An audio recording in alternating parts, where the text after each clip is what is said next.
దేశాన్ని అభివృద్ధి పదంలో తీసుకువెళ్లగల శక్తి ఈశాన్య రాష్ట్రాలకు ఉందని ప్రధానమంత్రి నరేంద్ర మోడీ ఉద్ఘాటించారు. న్యూఢిల్లీలోని భారత మండపంలో అష్టలక్ష్మి మహోత్సవాన్ని ఆయన ప్రారంభించారు. అగర్తల, గౌహతి, గాంగ్టక్, ఐజ్వాల్, షిల్లాంగ్, ఇటానగర్, కోహిమా తదితర ఈశాన్య నగరాలు దేశంలోని ఇతర పెద్ద నగరాల వలె భారీ సామర్థ్యాన్ని కలిగి ఉన్నాయన్నారు. ఈశాన్య రాష్ట్రాల్లో భారీ పెట్టుబడి అవకాశాలకు అష్టలక్ష్మి మహోత్సవం ముఖద్వారం వంటిదని పేర్కొన్నారు. అష్టలక్ష్మి మహోత్సవం ఈశాన్య రాష్ట్రాల ఉజ్వల భవిష్యత్తుకు సంబంధించిన వేడుక అని, ఇది వికసిత భారత లక్ష్యాన్ని ముందుకు తీసుకువెళ్లే పండుగ అని వివరించారు. ఈశాన్య రాష్ట్రాల రైతులు, చేతి వృత్తులు, హస్త కళాకారులకు, పెట్టుబడిదారులకు అష్టలక్ష్మి మహోత్సవం ఒక గొప్ప వేదిక అని ప్రధాని మోడీ తెలియజేశారు.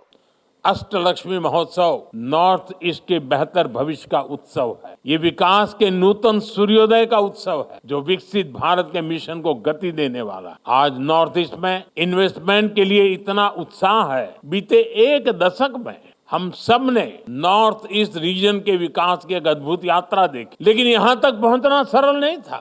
नॉर्थ ईस्ट के राज्यों को भारत की ग्रोथ स्टोरी के रूप साथ जोड़ने के लिए हमने हर संभव कदम उठाए। लंबे समय तक हमने देखा है कि विकास को भी कैसे वोटों की संख्या से तोला गया।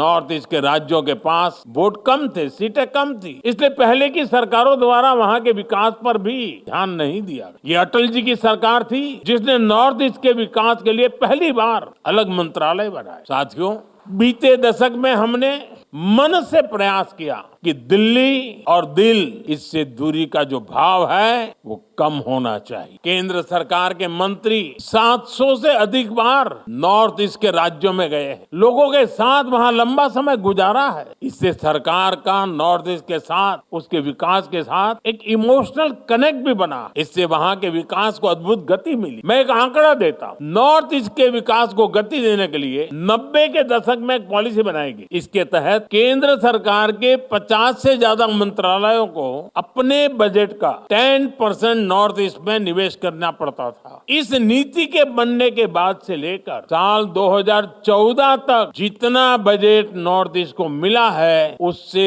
कहीं अधिक हमने सिर्फ बीते 10 सालों में दिया। बीते दशक में एक स्कीम के तहत ही 5 लाख करोड़ रुपए से अधिक नॉर्थ ईस्ट में खर्च किया गया। ये नॉर्थ ईस्ट को लेकर वर्तमान सरकार की प्राथमिकता दिखाता है। साथियों, इस स्कीम के अलावा भी हमने कई बड़ी स्पेशल योजनाएं नॉर्थ ईस्ट के लिए शुरू की। PM divine special infrastructure development scheme और नॉर्थ ईस्ट वेंचर फंड, इन स्कीम से रोजगार के अनेक नए अवसर बने। हमने नॉर्थ ईस्ट के इंडस्ट्रियल पोटेंशियल को बढ़ावा देने के लिए उन्नति स्कीम भी शुरू की। नए उद्योगों के लिए बेहतर माहौल बनेगा तो नए रोजगार भी बनेंगे। अब जैसे सेमीकंडक्टर का सेक्टर भारत के लिए भी नया है, इस नए सेक्टर को गति देने के लिए भी हमने नॉर्थ ईस्ट को, असम को चुना है। नॉर्थ ईस्ट में जब इस प्रकार की नई इंडस्ट्री लगेगी तो देश और दुनिया के निवेशक वहां नई संभावनाएं तलाशेंगे।